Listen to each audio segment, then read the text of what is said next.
અને એમની પાસે આટલું બધું જેમ કે ને મારી પાસે 20,000 માણસો જમે એટલું જમણ તૈયાર હોય અને 3-4 જણા માણસો આવે તેમ ના થાય. એટલે જમવા આવો ને, બધાને મોકલો ને, કે છે ભૂખ્યા બિચારા દુઃખી થઈ રહ્યા છે, લઈ જાઓ, અહીં જમવાનું તૈયાર છે. તો લોકો કહેશે નહીં, ખબર નહીં, કે છે હા કે આપણે મરી જઈશું તો આ ખાઈને. તે બિચારા આવે જ નહીં પાછા. હવે શું થાય? એવું મેં કેટલી કરુણા આવે.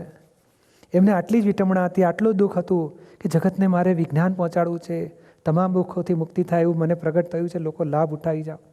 કોઈ ઉઠાવવાનું તો હતું. ઉલટાનું તો આપણે બહુ નેગેટિવ ના બોલાય, પણ કે છે વવાણિયાનો વાણિયો ભગવાન કેવડાવે છે. હે હોતું હશે આવું?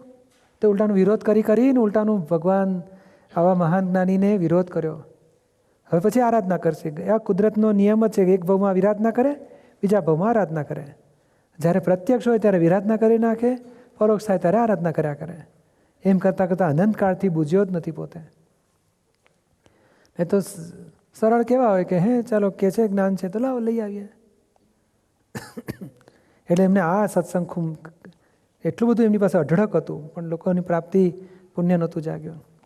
દાદાની વખતે અમે જોયેલું છે, 5 જણા બેઠા હોય રૂમમાં, અને એ પાછું એક જણ કેવું વિચિત્ર પૂછ્યા કરતો હોય.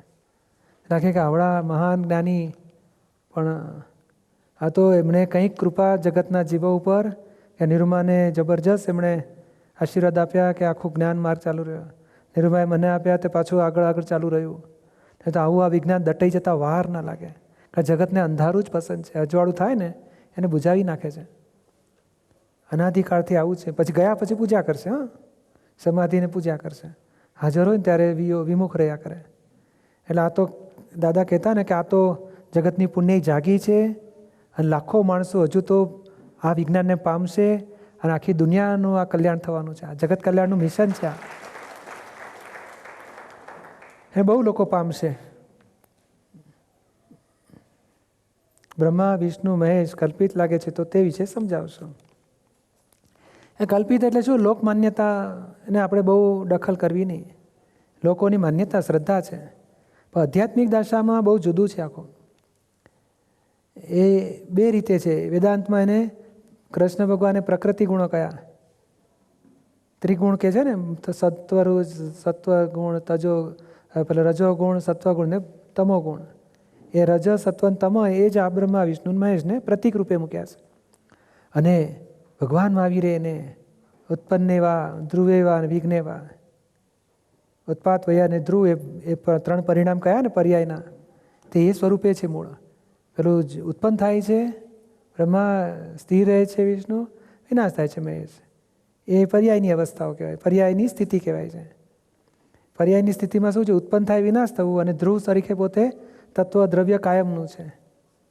એ વાતની સમજણને રૂપકમાં આવી લઈ આવ્યા છે.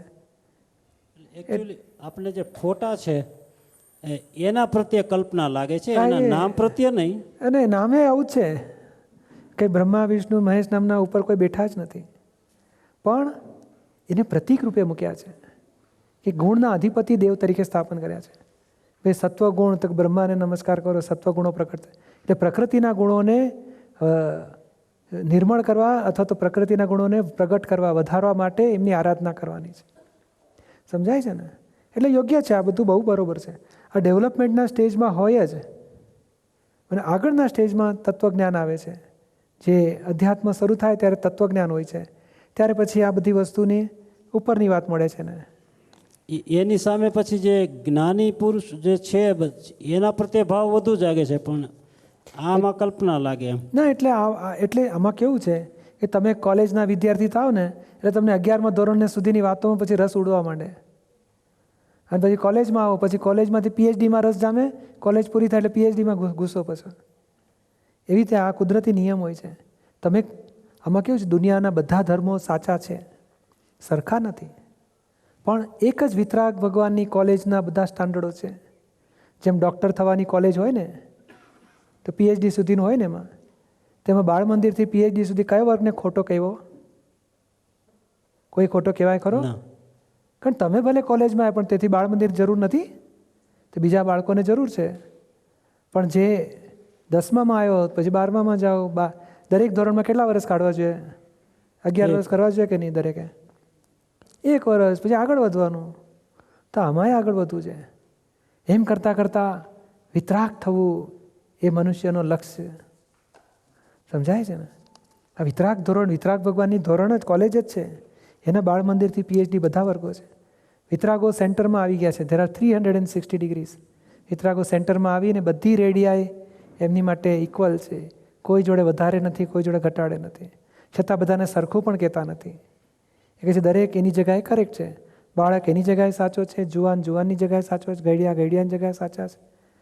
બધા પોતપોતાના સ્થાને કરેક્ટ છે. સમજાય છે ને? એટલે એવી રીતે જો આપણે સમજીએ કે દુનિયાના તમામ ધર્મો સાચા છે અને એકબીજાને સપોર્ટ કરનાર, 4થું ધોરણ 3જા ધોરણના વિદ્યાર્થીને લઈ લે છે અને 5મા માટે રેડી કરે છે. એટલે 4થું ધોરણ સારું કહેવાય કે ના કહેવાય? કહેવાય. એવું દરેક ધર્મ અમુક વિદ્યાર્થીને ગ્રહણ કરે છે, ડેવલપ કરીને આગળના સ્ટાન્ડર્ડમાં મોકલે છે. પણ 2 દાડા વચ્ચે રાત પસાર થાય ને, એ તો 2 જીવન વચ્ચે મૃત્યુ થાય છે. બાકી મનુષ્યનું ડેવલપમેન્ટ થયા જ કરતું હોય છે. કોઈ રોકાતું નથી, રોકતું પણ નથી, રોકી શકતું પણ નથી. આ મૃત્યુ વચ્ચે આવે છે એટલે એને ખબર નથી પડતી કે શું હું આ વર્ષે સ્વામિનારાયણ ધર્મ પાડું છું, આવતા ભાવમાં વૈષ્ણવ ધર્મ પાડતો હોય. વચ્ચે મૃત્યુ આવે છે ત્યારે કહે છે ધર્મ બદલાયો. પણ ખરેખર જ્ઞાનીઓની દ્રષ્ટિએ એ જાણતા હોય છે કે 2 રાત વચ્ચે, 2 દાડા વચ્ચે મૃત્યુ આવ્યું છે. બાકી એનો એ જ માણસ આગળ વધી રહ્યો છે. એટલે આપણે ગઈકાલ સુધી આ ધર્મમાં હતા, આજે આ ધર્મમાં આવ્યા, તો 4થામાંથી 5મામાં આવીશું, આવતી વર્ષે 6ઠામાં જઈશું. એમ દરેક અવતારમાં ડેવલપમેન્ટ બદલાયા કરતું હોય છે.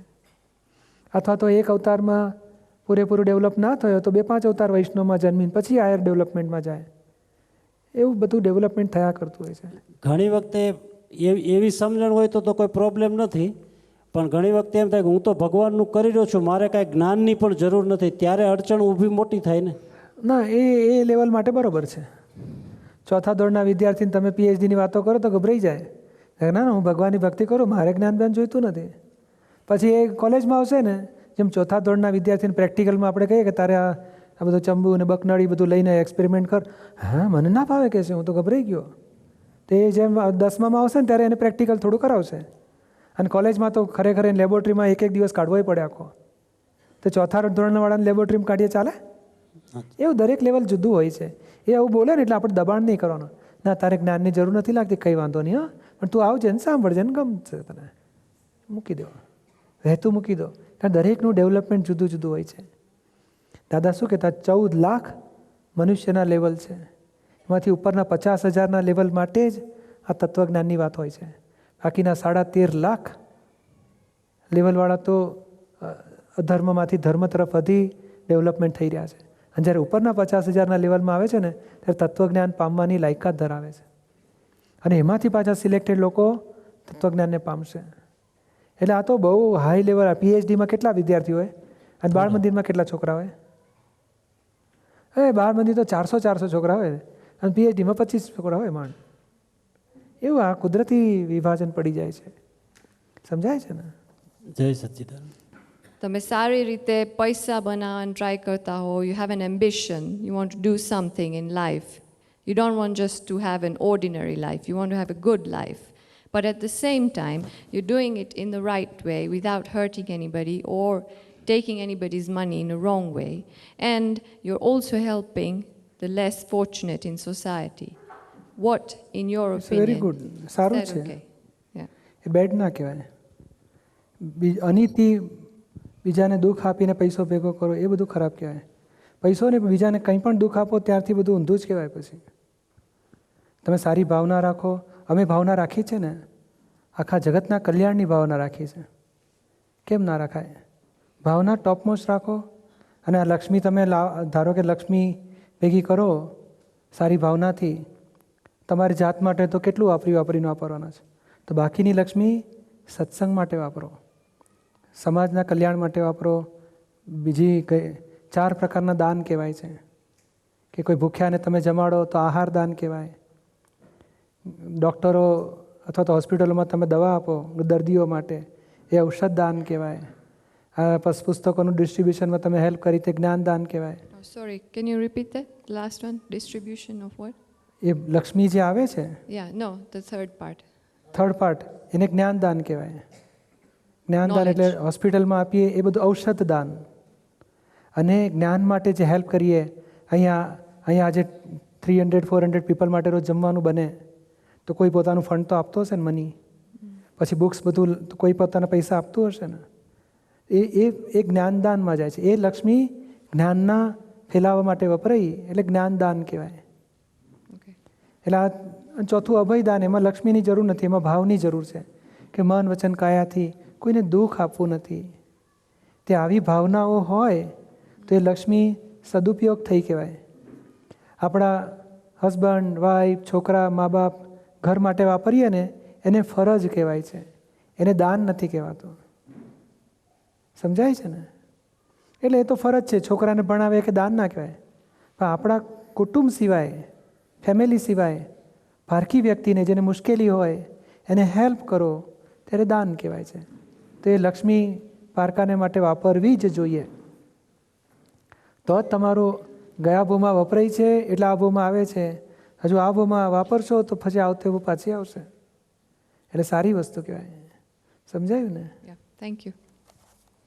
દાદા ભગવાનને જગત કલ્યાણની કેટલાય અવતારોથી ભાવના જ હતી. એ કેમ કરીને આ વિશ્વનું કલ્યાણ થાય, તો ક્યાંથી શરૂઆત કરી અને કેવી રીતે વધારવું અને કેવી રીતે જગતને પહોંચાડવું, તે આ એક ત્રિમંદિર એવો દાદાજીનો કોન્સેપ્ટ છે, ક્રાંતિકારી કોન્સેપ્ટ છે. અને કેવી રીતે જગતનું કલ્યાણ થાય, આખા વિશ્વના તમામ ધર્મોવાળાને મતભેદ, પક્ષાપક્ષી તૂટે અને સાચા રસ્તે ભલે એક ડગલું પણ ચાલે, વિતરાગ માર્ગમાં એક ડગલું પણ ચાલે, તેની માટે આ ત્રિમંદિરથી શરૂઆત થાય છે.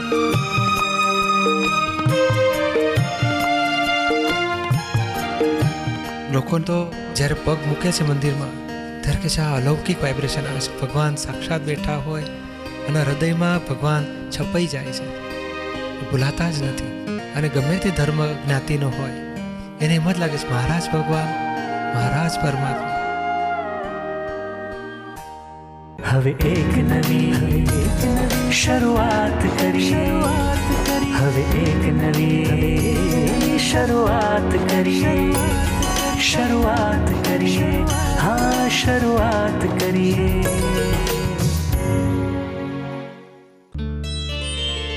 It's Dada Bhagwan Foundation presentation. Trimandir Sankul, Adalaj, District Gandhinagar, Gujarat. Phone 9327 010101.